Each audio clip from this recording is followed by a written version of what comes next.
One of the texts I remember at the time having a huge impact on me was St. Thomas Aquinas' On Nature and Grace. We'd already read several theologians up to that point, Anselm, Augustine, all of the A's, and they were fascinating, and I loved the way that Athanasius explained how the incarnation worked. But Thomas Aquinas, for one thing, he was so logical. It was so easy to follow what he was saying.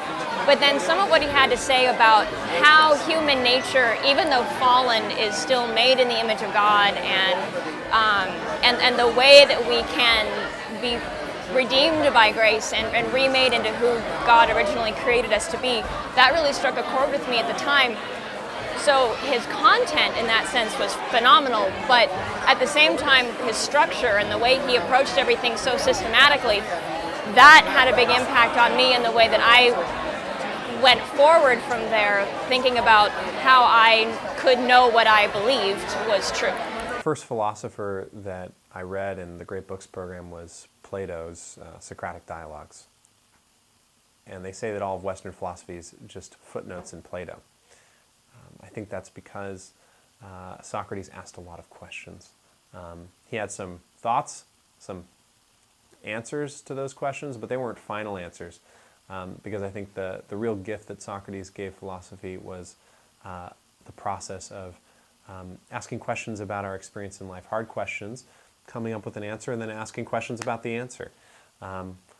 And seeing him apply this process of inquiry to the men of Athens, and how frustrating it was to the people that were being interviewed, because they realized that they thought they had beliefs and opinions and they were really strongly held, but the foundations of those beliefs were really weak. And Socrates sort of encouraging them to have more rigorous answers, and the power of questions was really big. I was 12 at the time, and I'd never really been asked deep questions, and so I felt for the first time I was sort of waking up to reality and saying, okay, why am I here? Why do I believe this? Why do they believe that? Why is this the way it is? And that stuck with me. Well, when I read Anselm, I believe I was 15, and previously we had read Greek philosophers who to some degree were in love with the truth, and that's a very beautiful thing, but it's still an abstraction.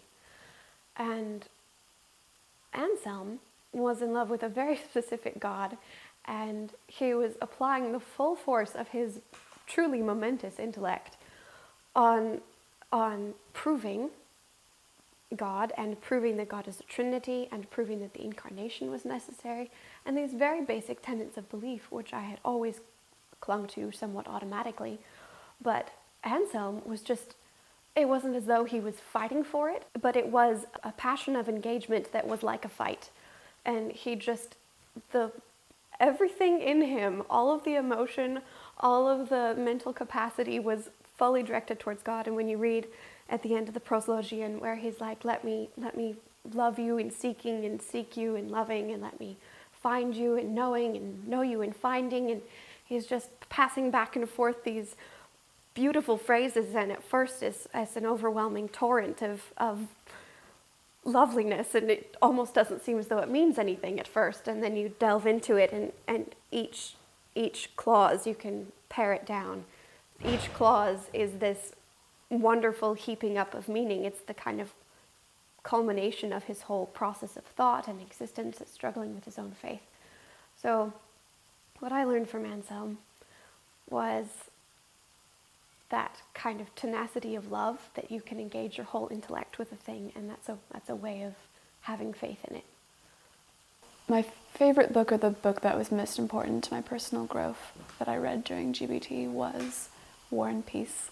Natasha was a huge literary moment for me, and I went on to be an English major and to analyze characters, and she was a character who I did not at first like, and it was one of the first major examples to me of not necessarily having to find characters in literature likable, and they don't necessarily have to be people you would want to be friends with. It's not necessarily what literature's for. It's not about amusement or entertainment necessarily, but we were able to see her both as sort of a real person with a soul, and I think Dostoevsky's obviously very good at that, but also she was able to be both a character and a symbol, sort of innocence or hopefulness or vulnerability, all in ways that I think don't get displayed by female characters very often in literature. And I think being able to respect that, even if I didn't find her likable at the time, was sort of a stretch of my ability to understand and have sort of empathy and for characters, for literature in general, and also the sort of ability to take it seriously in a way I hadn't before.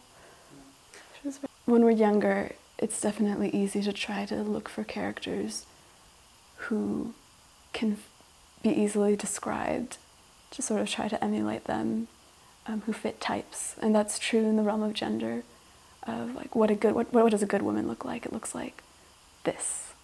And you sort of exemplify it in a few female characters who are models of good behavior.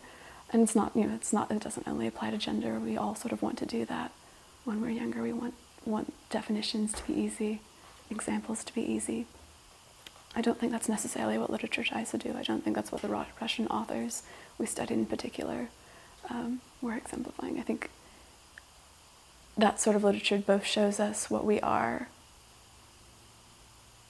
and what we can be, and none of it is particularly simple.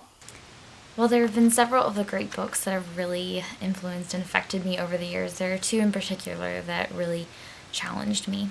The first is Confessions by St. Augustine. Just seeing him through his writing really struggle to overcome temptation, and showing his cries out to the Lord in both times of despair and times of praise. And then those same mountaintops and those valleys of life are described so explicitly by Pascal in his Pensées about the greatness and the wretchedness of man, both the image of God that still remains in him and his fallen nature since.